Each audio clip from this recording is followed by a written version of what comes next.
Hello friends, diet and fitness में आपका एक बार फिर से स्वागत है। मेरा नाम है डाइटिशियन आकांक्षा और दोस्तों आज की वीडियो में मैं आपको बताने वाली हूँ कि ब्लोटिंग जो होती है, पेट जैसे फूलता है, उसे कम करने के लिए टिप्स, या फिर जब भी आपको ब्लोटिंग की तकलीफ होती है तो आप डाइट के साथ यानी कि आहार के साथ ब्लोटिंग को यानी कि पेट फूलने की समस्या को कम कैसे कर सकते हो। तो दोस्तों सबसे पहले तो ब्लोटिंग यानी कि पेट फूला सा लगता है। बहुत बार क्या होता है, कुछ ज़्यादा आप खा लेते हो तो ऐसे समय पे खास तौर पे आपको ये महसूस होता होगा कि ब्लोटिंग होती है, पेट फूल जाता है। तो ये किस कारण होता है? सबसे पहले तो हमारी जो पाचन संस्था, जो डाइजेस्टिव सिस्टम होती है, उसके मसल्स की जो मूवमेंट होती है उसमें कुछ प्रॉब्लम हो जाती है। उसके कारण ये होता है, या फिर कभी कभार गैस प्रोडक्शन हो जाती है बहुत ज़्यादा पेट में, तो उसके कारण भी ये ब्लोटिंग हो सकती है। ब्लोटिंग जब भी होती है तो उसके कारण बहुत ही ज़्यादा परेशानी का सामना कभी कभार करना पड़ता है। बहुत लोग ऐसे होते हैं जिन्हें बहुत फ्रीक्वेंटली ये प्रॉब्लम हो जाती है, बहुत भारीपन लगता है, पेट भी जैसे हम बोलते हैं कि बाहर निकला हुआ कभी कभार दिखता है और बहुत ही ज़्यादा डिस्कम्फर्ट होने लगती है। तो इसीलिए दोस्तों आज की वीडियो में मैं आपको बताऊँगी कि इस ब्लोटिंग को आप कम कैसे कर सकते हो। तो चलिए बिना किसी देरी के शुरू करते हैं आज का हमारा वीडियो शुरू करने से पहले मैं आपको हमेशा की तरह एक रिक्वेस्ट करूंगी कि अगर आपने अभी तक मेरे चैनल को सब्सक्राइब नहीं किया है तो जल्दी से सब्सक्राइब कर लीजिए। तो सबसे पहले दोस्तों आज की हमारी टिप है, आपको कोई एलर्जी है तो सबसे पहले आपको वो जानना है।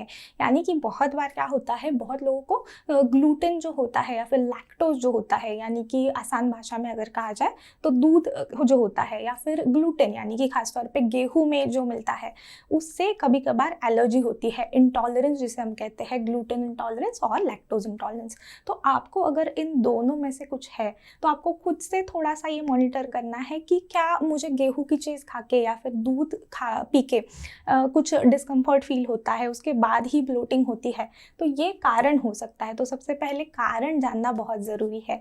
तो अगर ये कारण है तो उसके हिसाब से आप आपका आहार जो है, डाइट जो है, वो चेंज कर सकते हो और फिर उसके कारण आपका ब्लोटिंग है, आपकी ब्लोटिंग की परेशानी है, उसे कम करने के लिए ये काफ़ी मदद करेगा। बहुत लोगों को अंडे जैसी चीज़ों की भी एलर्जी होती है, तो अंडा खाने के बाद ब्लोटिंग आप महसूस कर सकते हो। तो ऐसा थोड़ा सा खुद से आपको ऑब्जर्व करना है, खुद से देखना है कि ऐसी कौन सी चीज़ है, क्या एक कोई स्पेसिफिक चीज़ है वो खाने से मुझे ब्लोटिंग हो रही है, या ये बहुत ही कॉमन है, यानी कि ऐसी कोई कारण नहीं है। ये आपको जानना है, उसके हिसाब से आपका डाइट आपको चेंज करना है।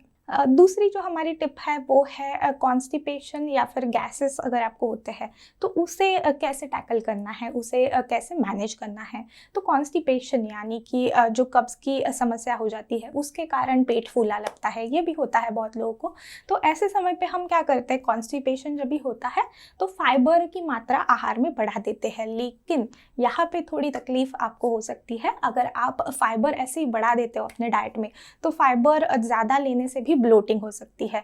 तो ऐसे समय पे आपको क्या करना है, फाइबर ज़्यादा आहार में नहीं बढ़ाना है। अगर कॉन्स्टिपेशन के कारण आपको ब्लोटिंग हो रही है तो फाइबर आहार में ज़्यादा नहीं बढ़ाना है, लेकिन बाकी के जो प्रॉब्लम्स के जो हल होते हैं, यानी कि पानी आप ज़्यादा पी सकते हो, उससे कॉन्स्टिपेशन कम होती है, या फिर एक्सरसाइज अगर आप करते हो एक कोई अच्छी सी, तो उससे भी कॉन्स्टिपेशन में बहुत ही ज़्यादा आराम मिलता है। क्योंकि बहुत बार ये भी होता है कि आप फाइबर भी ले रहे हो आहार में, पानी भी पी रहे हो, लेकिन एक्सरसाइज हम बिल्कुल नहीं कर रहे। आजकल की हमारी लाइफस्टाइल ऐसी हो चुकी है कि हम बैठे रहते हैं, बहुत देर तक बैठे हैं, या फिर हम पूरा हमारा दिन भर का काम करके कुछ एक्सरसाइज नहीं करते हैं, सीधा सो जाते हैं।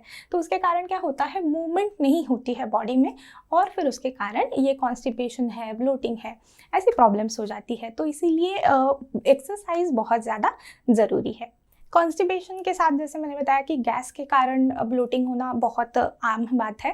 तो गैसेस जो पदार्थ क्रिएट करते हैं, पैदा करते हैं, जैसे कि बहुत ज़्यादा फैटी यानी कि तले हुए पदार्थ वगैरह है, ये है, या फिर ऐसे पदार्थ जैसे कि आपको पता होता है कि कौन से पदार्थ गैस प्रोड्यूस करते हैं या फिर क्रिएट करते हैं पेट में, तो ऐसे पदार्थ भी आप थोड़ा अवॉइड कर सकते हो। जैसे कि एक एग्जाम्पल अगर हम बोले तो काला चना जो होता है, बहुत लोगों को वो खाने से या फिर बेसन खाने से गैसेस हो जाते हैं। तो काला चना चना या फिर चने जैसे जो पदार्थ होते हैं थोड़े हैवी पड़ते हैं पाचन के लिए।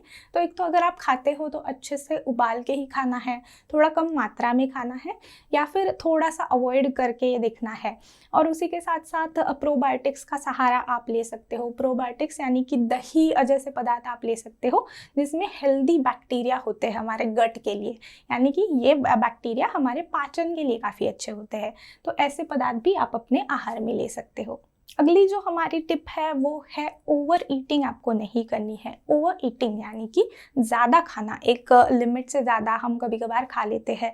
बहुत बार क्या होता है क्योंकि हमें समय नहीं होता है खाना खाने के लिए, काम होता है, तो ऐसे समय पे हम क्या कर लेते हैं, बहुत जल्दी जल्दी में खा लेते हैं, या फिर टीवी के सामने बहुत बार बैठ के हम खाना खाते हैं। तो बहुत जल्दी से खाना खा के क्या होता है, हमारा जो गैस प्रोडक्शन है वो काफ़ी बढ़ जाता है। उसी के साथ साथ आप ओवर ईटिंग भी कर लेते हो, यानी कि बहुत ज़्यादा हम खा लेते हैं, हमें पता नहीं चलता है कि कितना खाया है। तो यहाँ पे बहुत ही ज़्यादा प्रॉब्लम आपको क्रिएट हो सकती है। जो ब्लोटिंग की समस्या है उसका एक कारण ये भी हो सकता है। तो इसीलिए सबसे पहले तो ओवर ईटिंग को अवॉइड करने के लिए आपको अच्छे से बैठ के आराम से और अच्छे से चबा के ही आपका खाना खाना है, जिसे हम माइंडफुल ईटिंग भी कहते हैं, यानी कि पूरा आपका जो फोकस है वो आपके खाने पे होना चाहिए। तो ऐसा करने से ओवर ईटिंग की समस्या भी आपकी कम हो जाएगी और उसी के साथ साथ ब्लोटिंग की जो प्रॉब्लम होती है वो भी कम होने के लिए काफ़ी मदद होगी। ओवर ईटिंग के साथ साथ एक और चीज़ मैं यहाँ पे बताना चाहूँगी, इंटरवल्स जो होते हैं खाने में, यानी कि गैप जिसे हम कहते हैं, वो मेंटेन करना भी बहुत ज़रूरी है। ओवर ईटिंग के ऑपोजिट भी कभी कभार हो जाता है, उल्टा हो जाता है, यानी कि बहुत लंबे समय तक हम खाना नहीं खाते हैं क्योंकि भाग दौड़ रहती है, कभी कभार भूल जाते हैं या फिर बहुत काम रहता है। तो ऐसे समय पे भी ये हो सकता है। तो इसीलिए एक नियमित अंतर से आपको आपका खाना खाना है, यानी कि बहुत लंबे गैप नहीं करने हैं, उससे एसिडिटी भी हो सकती है। आपको लंबे गैप नहीं करने हैं और ओवर ईटिंग भी नहीं करना है।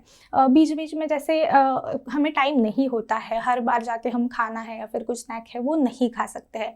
तो इसीलिए सबसे सिंपल तरीका क्या है, आप एक आध फ्रूट जो होता है, फल होता है, वो अपने साथ रख सकते हो, या फिर सूखा मेवा तो बहुत ही कन्वीनियंट होता है खाने में, यानी कि फ्रूट से भी अच्छा आप छोटे से डब्बे में भी ऑफिस में कैरी कर सकते हो और वो आपको बीच बीच में खाते रहना है। तो हेल्दी भी ऑप्शंस आपके लिए ये है और साथ ही साथ आपके जो इंटरवल्स है वो मेंटेन करने के लिए भी ये मदद करेगा और उसके कारण आपकी ब्लोटिंग भी कम हो जाएगी। चौथी हमारी जो टिप है वो है सॉल्ट या फिर सोडियम इंटेक, नमक का उपयोग आप कितना करते हो।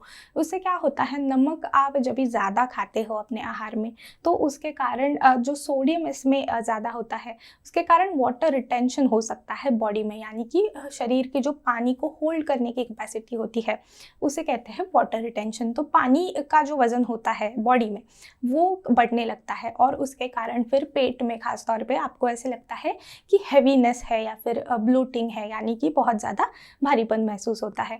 तो आप ये भी थोड़ा सा करके मॉनिटर कर सकते हो, एक लगभग एक हफ्ते भर के लिए अगर आप देखते हो कि सॉल्ट इंटेक आपने रेगुलर जितना लेते हो उससे कम किया है, या फिर थोड़ा सा अगर आपको चाहिए तो एकदम मॉनिटर करके ले सकते हो कि कितना नमक मैंने कौन से दिन में खाया है।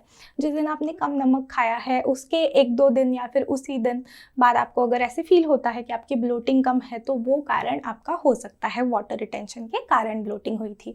तो इस प्रकार से आपको ये देखना है कि किस कारण से आपको ब्लोटिंग होती है और फिर उसके हिसाब से आप आपके आहार में नमक ले सकते हो। तो इसीलिए दोस्तों सबसे पहले तो आपको कारण जानना ज़रूरी है, ब्लोटिंग किस कारण से आपको हो रही है। जैसे मैंने कहा कि एलर्जी हो सकती है या फिर नमक का ज़्यादा इस्तेमाल आप कर रहे हो या फिर आप ओवर ईटिंग कर रहे हो, ऐसे मल्टीपल जो कारण मैंने अभी बताए उसमें से सबसे पहले आपको कारण जानना है कि किस कारण से आपकी ब्लोटिंग हो रही है और फिर उसके बाद आप आपका डाइट चेंज कर सकते हो। डाइट के साथ साथ एक्सरसाइज में योगा अगर आप करते हो तो योगा में बहुत सारे आसन ऐसे होते हैं जो बहुत ज़्यादा मदद करते हैं, बहुत ऐसी जो पाचन की समस्या होती है उन्हें कम करने के लिए। योगा है या फिर एक्सरसाइज, जैसे मैंने कहा कि शरीर की मूवमेंट होना बहुत ज़्यादा ज़रूरी होता है, तो एक्सरसाइज भी आपको करनी है। या फिर मसाज वगैरह जो होता है पेट के, यानी कि बेली मसाजेस जैसे हम कहते हैं, ऐसा भी कभी कभार आप इस्तेमाल या फिर उपयोग ट्राई ज़रूर कर सकते हो। लेकिन अगर इसके बाद भी आपकी ब्लोटिंग नहीं रुकती है तो सही समय पे डॉक्टर की सलाह भी आपको ज़रूर लेनी चाहिए। आज के वीडियो के लिए बस इतना ही। अगर आपको वीडियो पसंद आया है तो वीडियो को लाइक करना ना भूलें। मैं आपसे मिलती हूँ अगली वीडियो में, तब तक के लिए गुड बाय।